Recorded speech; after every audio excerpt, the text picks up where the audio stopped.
Melati kuntum, tumbuh melata, sayang merbah di pohon cemara. Assalamualaikum, bulan yang kata, saya sembah pembuka bicara.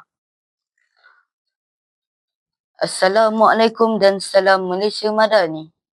Bak kata pepatah, tak kenal maka tak cinta. Sebelum itu, izinkan saya memperkenalkan diri saya terlebih dahulu. Saya Muhammad Faris Ryan bin Muhammad Nurul Anwar, berumur 14 tahun. Saya anak didik di Sekolah Menengah Kebangsaan Tun Haji Abdul Malik yang terletak di Tanjung Minyak, Melaka. Dan kod sekolah saya MEA 2094. Hobi saya di masa lapang adalah membaca buku. Manakala cita-cita saya adalah menjadi seorang usahawan yang berjaya di masa depan, insya-Allah. Dalam video ini, izinkan saya mengongsikan sebuah buku yang bertajuk CD Koleksi Kisah 25 Nabi dan Rasul. Di dalam buku cerita ni, terdapat banyak isi-isi yang menarik serta banyak pengajaran dan iktibar yang boleh kita ambil. Buku ini diterbitkan dengan hak cipta sepenuhnya oleh Tengku Pokok Minda Sendirian Berhad.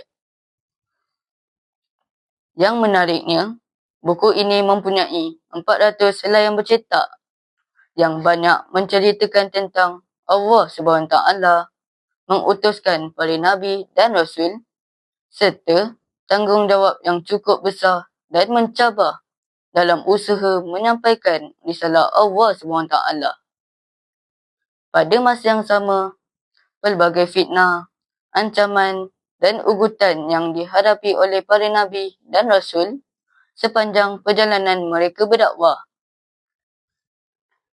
Namun, dengan berbekalkan keimanan dan kesabaran yang tinggi, akhirnya mereka berjaya meletakkan agama Allah SWT dalam kedudukan yang tertinggi, yang mana tidak akan ada yang mampu mengalahkan ketinggiannya. Buku ini adalah sebahagian kecil usaha untuk kita sama-sama mengenal dan terus mengekalkan rasa cinta kepada para Nabi dan Rasul.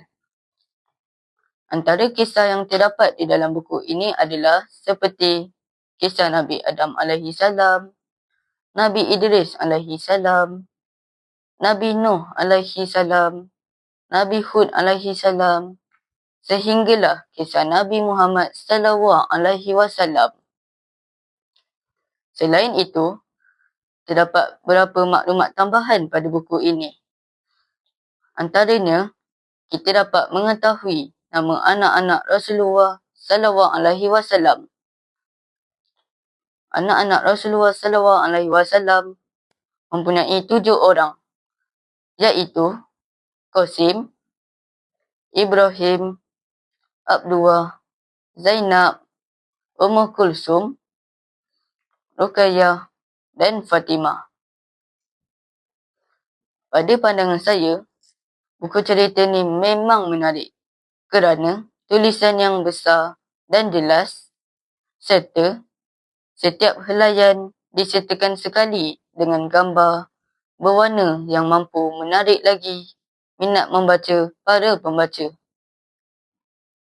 Akhir sekali, ingin saya katakan bahawa buku ini sangat bagus dari segi jalan ceritanya serta penghayatan dan mudah untuk difahami oleh semua pembaca, termasuklah diri saya sendiri.